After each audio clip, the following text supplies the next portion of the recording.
निवेदन कर रहे हैं, समाज के सभी लोग मिलकर निवेदन कर रहे हैं कि विनम्रता पूर्वक आप लोग कोई नीति बनाइए, कोई रणनीति बनाइए, लेकिन देश में उत्तर प्रदेश के 2027 और आने वाले 2029 के लोकसभा से पहले आप सबको बैठकर आपस में मर्ज होकर देश का तीसरा मोर्चा बनकर खड़ा होगा, वरना हम लोग अब आपको शांति से नहीं बैठने देंगे, क्योंकि ये सामूहिक लड़ाई है।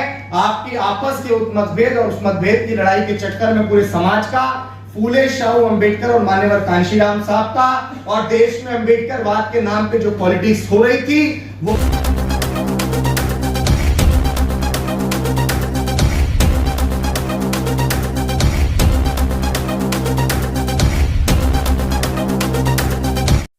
पत्रकार बंधुओं को हमारी तरफ से जय भीम, जय भारत, जय संविधान। और आप सबका बहुत बहुत स्वागत, क्योंकि आज की जो ये कॉन्फ्रेंस है वो बहुत ऐतिहासिक कॉन्फ्रेंस है, क्योंकि आज मैं आपके सामने एक शायर या महज एक कार्यकर्ता के रूप में नहीं बैठा हूं। मैं आपके सामने उस यात्री के रूप में बैठा हूं जिसने अपने पैरों से वो रास्ते नापे हैं जो बाबा साहेब के सपनों तक जाते हैं।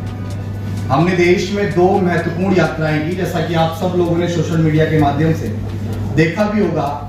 हमारी पहली यात्रा थी जिसको हमने डॉक्टर बाबा साहेब अंबेडकर की जन्मस्थली मध्य प्रदेश के महू से शुरू किया था, और उसके लिए हमने एक नारा लगाया था कि अंबेडकरवादी नेता साथ में आओ। जितना हमने पर्सनली जाना कि बिखर के कभी भी हम लोग इस देश के हुक्मरान नहीं बन सकते हैं। हमारे जितने भी तमाम महापुरुष हैं उन्होंने भी यही कहा कि बिखर के कोई भी इस देश का शासक नहीं बन सकता, हम लोगों को एकजुट होना पड़ेगा।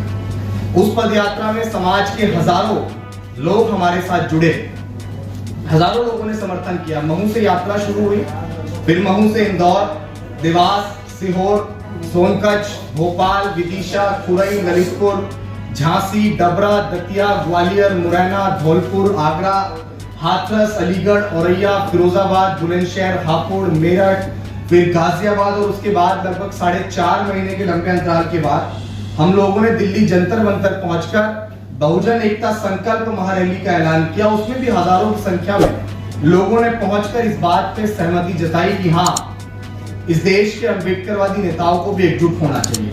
फिर हमने उसके बाद दूसरा पड़ाव डॉक्टर बाबा साहेब अंबेडकर की चैत्य भूमि, जहां बाबा साहेब अंबेडकर का अंतिम संस्कार हुआ था, वहां से हमने इस यात्रा का दूसरा पड़ाव शुरू किया, जो मुंबई से पुणे, नासिक, धुले, जलगांव, अकोला, अमरावती, यवतमाल, वार्धा और नागपुर। हमने बाबा साहेब अंबेडकर की कर्म भूमि और दीक्षा भूमि के संदेश को भी जोड़ने का प्रयास किया, और हमारे नेताओं को एकजुट करने की मुहिम को और मजबूत किया। मैं आप सभी को, पत्रकार बंधुओं को, और इस प्रेस कॉन्फ्रेंस के माध्यम से हम पूरे देश को ये बताना चाहते हैं कि आज मुझे अपना घर छोड़े लगभग 1 साल से ज्यादा हो गया है। मैं अपने घर नहीं गया हूं, क्योंकि ये रास्ता, जिस रास्ते को मैंने चुना, मैंने इसको अपना घर मान लिया। मैंने अपना सुख, अपना चैन, अपना आराम सब इस मूवमेंट, इस मिशन को समर्पित कर दिया। और हमारे साथ बहुत सारे साथी जो आज मंच पे भी आपको दिख रहे हैं, वो तमाम साथी हैं जिन्होंने इस यात्रा में समय समय पर वो मजबूती प्रदान करने का काम किया, वो समय देने का काम किया, जिसकी वजह से आज अभिषेक आप सबके सामने ये कॉन्फ्रेंस कर रहा है। लेकिन सबसे महत्वपूर्ण बात की, इन यात्राओं ने हमें एक सच्चाई सिखाई सभी साथियों को कि व्यक्तिगत आंदोलन से केवल एक चिंगारी, एक आग जलाई जा सकती है, लेकिन रोशनी तभी होगी जब हम सब मिलकर एक संघ खड़ा करें। आज अंबेडकरवादी नेता और संगठन अलग अलग नदियों की तरह बिखरे हुए हैं। कोई छोटी नदी है, कोई बड़ी धारा है, लेकिन अगर ये सब मिल जाए तो एक ऐसा समुद्र बन सकता है जिसे कोई रोक नहीं सकता। और यही हमारा संकल्प है, यही हमारा विजन है। हम चाहते हैं कि देश में राष्ट्रवादी, कल्याणकारी, अंबेडकरवादी संघ खड़ा हो, जो अनुशासित हो, संगठित हो, हर जगह मौजूद हो, लेकिन यह संघ बहुत अलग होगा। यह संघ सामाजिक होगा, पूर्णतः सामाजिक। इसका मकसद केवल सत्ता की भूख नहीं है, इसका मकसद सत्ता को साधन बनाकर बाबा साहेब अम्बेडकर के सामाजिक परिवर्तन और तमाम महापुरुषों के उस आर्थिक मुक्ति के आंदोलन को सफल करना होगा। यह संघ अम्बेडकरवादी नेताओं का महागठबंधन बनने का भरसक प्रयास करेगा ताकि बाबा साहेब अम्बेडकर का कारवां अधूरा ना रहे। साथियों, आज पत्रकार बंधुओं, आज हम लोग संगठन की कोई औपचारिक घोषणा नहीं कर रहे हैं। आज हम उस संघ की कोई औपचारिक घोषणा नहीं कर रहे हैं, बल्कि आज की ये प्रेस कॉन्फ्रेंस सिर्फ एक सूचना है कि आने वाली 23 सितंबर को दिल्ली के एनडीएमसी कन्वेंशन सेंटर में, जो यहाँ से बहुत नियर बाय है, जंतर मंतर के पास, वहां पे हम सब मिलकर इस विचार को एक संघ का रूप देंगे। वहां से ये आंदोलन एक नए अध्याय की शुरुआत करेगा। मैं दोबारा इस बात को दोहरा दूं कि 23 सितंबर देश के तमाम अम्बेडकरवादियों के लिए बहुत बड़ा दिन है, क्योंकि 23 सितंबर को डॉक्टर बाबा साहेब अम्बेडकर ने सयाजी बाग में बैठकर संकल्प लिया था कि जब तक मैं अपने समाज को इन जातिगत गुलामी की बेड़ियों से आजाद नहीं करा दूंगा, जब तक मैं चैन से नहीं बैठूंगा। लेकिन इस संघ की सबसे बड़ी पहचान क्या होगी? ये बात बहुत प्रकाश डालने वाली होगी, बहुत समझने वाली होगी। शायद ऐसा आज तक इस अम्बेडकर मूवमेंट में नहीं हुआ है। इस संघ की सबसे बड़ी पहचान होगी कि चाहे कोई हमारी आलोचना करे, चाहे इस संघ की आलोचना करे, लेकिन हमारी जिम्मेदारी कभी नहीं बदलेगी। यह संघ हर उस व्यक्ति के साथ खड़ा होगा जो अम्बेडकरवाद के लिए काम कर रहा होगा, जो उस विचारधारा के लिए काम कर रहा होगा, चाहे वह किसी भी पार्टी से हो, चाहे वो किसी भी संगठन से जुड़ा हो, किसी भी धर्म और जाति का हो। अगर उसका मिशन डॉक्टर बाबा साहेब अम्बेडकर की आइडियोलॉजी और विचार को बढ़ाने की होगी, तो उसका संघर्ष हमारा संघर्ष होगा। आज तक आप सब लोगों ने भी देखा, हमने भी देखा होगा कि जो जिस पार्टी या संगठन में था, उसकी मदद, उसकी मुश्किल में सिर्फ वही पार्टी और वही संगठन करता।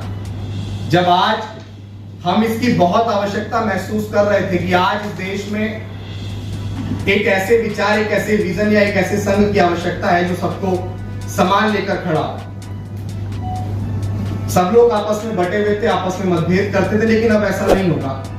हमारी वो मतभेद की दीवारें अब गिरेंगी और हमारी एकजुटता की एक मजबूत दीवार बनकर खड़ी होगी। हम ये साफ संदेश देंगे कि आपकी पार्टी अलग हो सकती है, आपका संगठन अलग हो सकता है, लेकिन अगर आपका मिशन अम्बेडकरवाद है तो आपकी मुश्किल में हमारा साथ आपको हर जगह पे मिलेगा और हम आपके साथ पूरी मजबूती से खड़े होंगे। यही इस संघ की आत्मा होगी, यही वह परिवर्तन होगा जो शायद अब तक इस मिशन में अधूरा था। जितना हमने भी एनालाइज किया है कि अब तक ये बात इस मिशन के लिए अधूरी थी, लेकिन साथियों, इससे बड़ी बात ये कि सिर्फ संघ काफी नहीं है, क्योंकि संघ विचार फैलाएगा, विचारों को जोड़ेगा, लेकिन अन्याय का सामना करने के लिए संघर्ष भी चाहिए। इसलिए हम संघ के साथ साथ एक क्रांतिकारी संगठन भी बना रहे हैं। संघ होगा शांति का प्रतीक और संगठन होगा क्रांति और संघर्ष का चेहरा। संघ हमें अनुशासन देगा, संघ हमें दिशा देगा और संगठन संवैधानिक दायरे में रहकर आंदोलन करेगा। वो आंदोलन कब करेगा? जब बहुजन समाज पर अन्याय अत्याचार होगा, जब कोई दलित, पिछड़ा या वंचित उत्पीड़न का शिकार होगा, जब संविधान पर हमला होगा, जब पेड़ पौधे और प्रकृति की हत्या होगी, तब ये क्रांतिकारी संगठन सड़कों पर उतरेगा। संघ हमारी आत्मा होगा, संगठन हमारी आवाज। संघ शांति का मार्ग दिखाएगा और संगठन क्रांति का, और जब ये दोनों साथ चलेंगे तभी यह आंदोलन अपूर्ण से पूर्ण होगा। आज तक यही होता रहा कि बुद्धिजीवी और आंदोलन अलग अलग चलते रहे। जैसा हम नौजवान हैं, हमने आंदोलन करते वक्त बहुत गहराई से इस बात को सोचा और समझा कि बुद्धिजीवी वर्ग हमेशा इस बात को कह के थोड़ा सा दरकिनार हो जाया करता था कि नौजवान जो है वो कभी भी उस धारा के साथ नहीं बह सकते जिस धारा के साथ हम लोग चलते हैं। तब हमने ये विचार किया कि कभी बुद्धिजीवी कमजोर पड़ गया, कभी आंदोलन अधूरा रह गया, लेकिन हम दोनों, जो बुद्धिजीवी है वो जो आंदोलन करने वाला नौजवान है, उसको एक ढांचे में लेने का प्रयास कर रहे हैं, उसको लेकर आ रहे हैं। संघ जोड़ेगा, संगठन जगाएगा, संघ संभालेगा, संगठन बदल देगा, और यही हमारी सबसे बड़ी ताकत होगी। साथियों, हमारी यात्रा एक शुरुआत थी, लेकिन अब हमें सामूहिक यात्रा करनी है। मैं देश के तमाम लोगों तक ये विचार और ये बात पहुंचा रहा हूं कि आज तक जो भी हमने यात्राएं की, वो यात्राएं आज सामूहिक यात्रा के रूप में लोगों के बीच फैलानी है। हमारे कदमों की आहट अब लाखों कदमों की, करोड़ों कदमों की आहट में बदलेगी। हमारी पुकार अब हमारी सामूहिक आवाज बनेगी। साथियों, आज इस प्रेस कॉन्फ्रेंस में हम लोगों ने आपके बीच जो चर्चा की, जो बात की, वो ये प्रेस कॉन्फ्रेंस उस इतिहास की झलक है जो आने वाली 23 सितंबर को दिल्ली में हम संघ और संगठन दोनों के रूप में स्टैब्लिश करेंगे और समाज के सामने उसको रखेंगे। साथियों, वहां से ये कारवां नई ऊर्जा और नई संकल्प के साथ आगे बढ़ेगा। हम चाहते हैं कि यह आंदोलन किसी एक शख्स का ना रहे। हम चाहते हैं कि यह आंदोलन आपका, हमारा और पूरे समाज का और पूरे उस अम्बेडकरवादी आइडियोलॉजी का बने जो कहीं भी बैठकर उस मिशन के लिए इतना सभी सोच रहा है।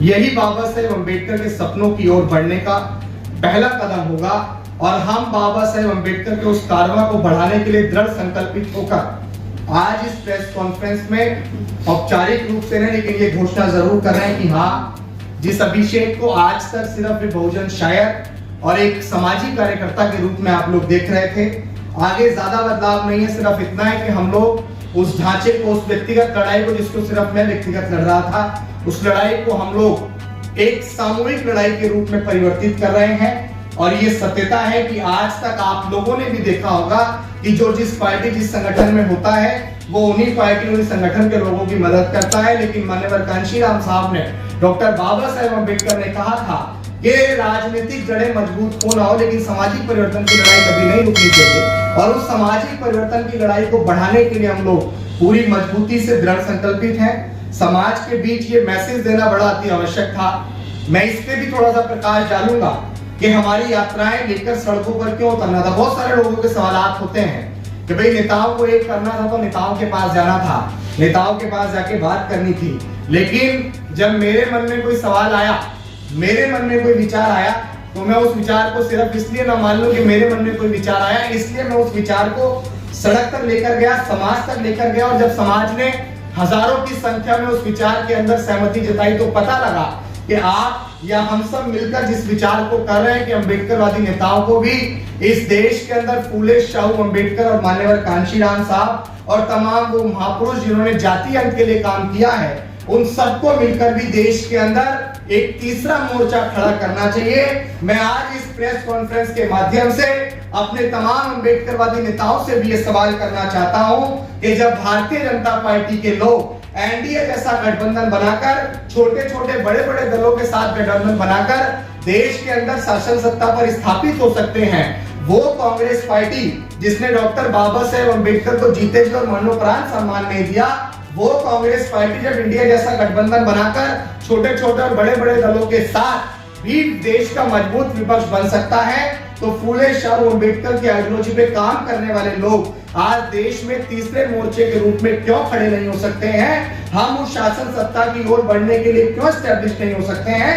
लेकिन आज इस प्रेस कॉन्फ्रेंस में मैं अपने नेताओं से, तमाम अम्बेडकरवादी पॉलिटिकल पार्टी से ये कहना चाहता हूं कि आप सब लोग बेहद विनम्रता पूर्वक, हम तो निवेदन कर रहे हैं, समाज के सभी लोग मिलकर निवेदन कर रहे हैं कि विनम्रता पूर्वक आप लोग कोई नीति बनाइए, कोई रणनीति बनाइए, लेकिन देश में उत्तर प्रदेश के 2027 कर रहे हैं, समाज के सभी लोग मिलकर निवेदन कर रहे हैं कि विनम्रता पूर्वक आप लोग कोई नीति बनाइए, कोई रणनीति बनाइए, लेकिन देश में उत्तर प्रदेश के 2027 और आने वाले 2029 के लोकसभा से पहले आप सबको बैठकर आपस में मर्ज होकर देश का तीसरा मोर्चा बनकर खड़ा होगा, वरना हम लोग अब आपको शांति से नहीं बैठने देंगे, क्योंकि ये सामूहिक लड़ाई है। आपकी आपस के उस मतभेद और उस मतभेद की लड़ाई के चक्कर में पूरे समाज का, फूले शाहू अम्बेडकर और मान्यवर कांशीराम साहब का और देश में अम्बेडकरवाद के नाम पे जो पॉलिटिक्स हो रही थी, वो पॉलिटिक्स दिन पर दिन बिल्कुल जीरो हो रही है और हम उस पॉलिटिक्स को जीरो होता हुआ नहीं देख सकते हैं। बहुत बहुत धन्यवाद साथियों।